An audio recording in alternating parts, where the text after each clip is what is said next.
Hello everyone, welcome to the next lesson on differentiation. Today, since we have completed implicit functions now, we are going to start with parametric differentiation. So it is a little different type of differentiation. To understand what is parametric differentiation, first we need to understand what is a parametric function. So I want you to first copy all this that you see in the screen in your formula copy or your notebook, correct?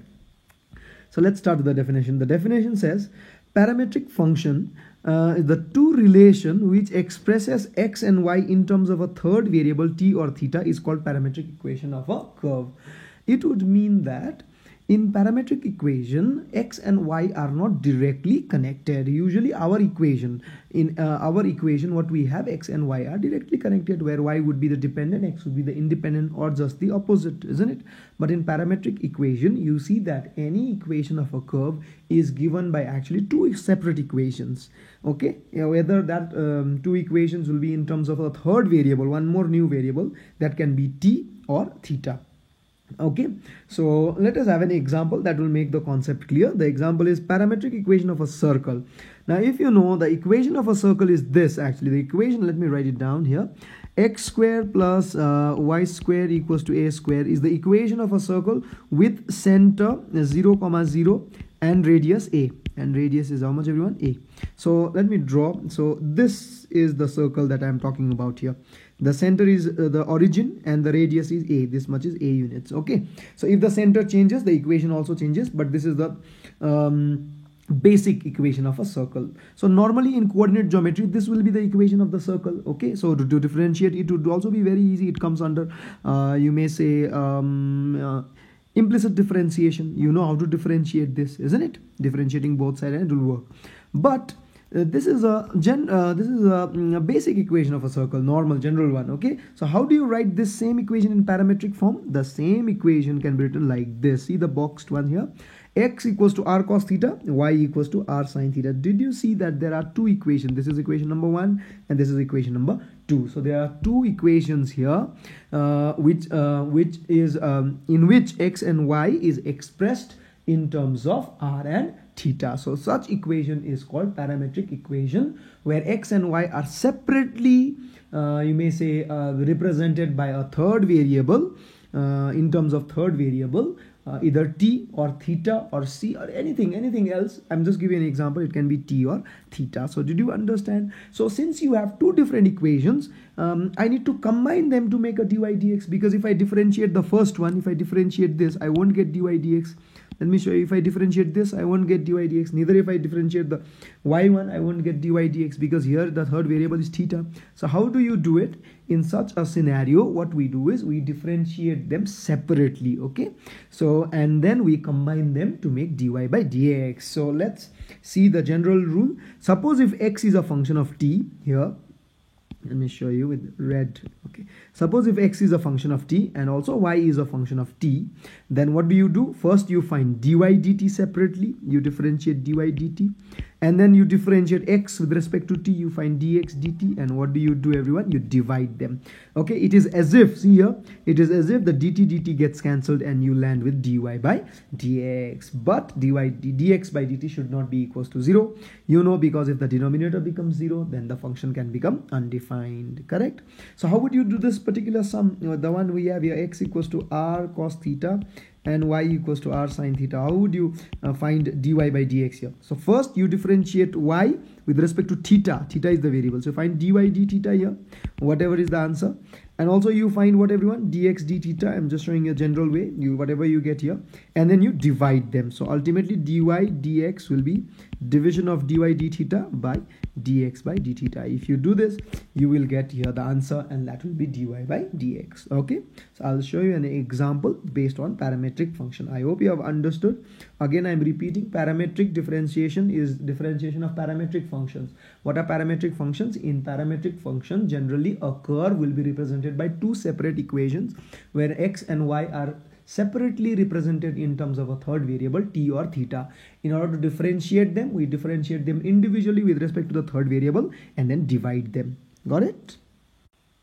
Okay, the first sum for parametric function here, I may say this would be an example.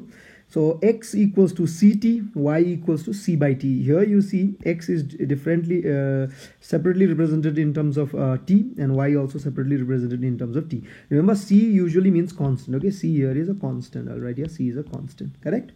So let's start. How would you do? In order to find dy by dx, the formula is dy by dx equals to, I have to find dy by dt first, and I have to divide it by dx by dt. Okay, so let's separately find it. So let's write, we know y equals to c by t. So differentiating both sides with respect to t, because here I have to differentiate with respect to the third variable t. You get dy by dt here, isn't it? And this side you get d dt of c by t.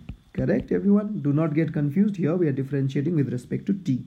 So dy by dt will be equals to c out d dt of 1 by t means t to the power minus 1, isn't it, everyone? Yes. So c t to the power minus 2, isn't it? And minus. Correct, everyone? Because you know the formula, nx to the power x to the power n minus 1, nx to the power n minus 1, isn't it? X to the power n, that's the differentiation. So I'll get, let me simplify, minus c by t square. So that's d, okay, let me highlight it, that's dy by dt, correct? Let's find dx by dt now, equals to ct. So dx by dt will be c out d dt of t, isn't it? And dx by dt, everyone knows what is d dt of t, that's 1, no need to write. So that's it. So what will be dy by dx ultimately?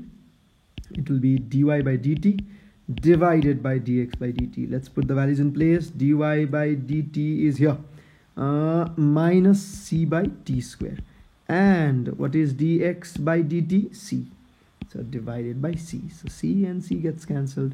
And the answer is minus 1 by t square. So that's the answer for dy by dx. Did you understand, everyone? Yes. So how did I separately do it here and then combine it to make the value of dy by dx?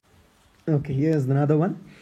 It says express dy dx in simplest form and show that dy dx equals to minus 1 at x equals to theta by theta equals to pi by 2. So that's the question. And here x is a theta plus sine theta, and y, x and y is given separately. So this is obviously parametric function. So how do you start? Let's start with y.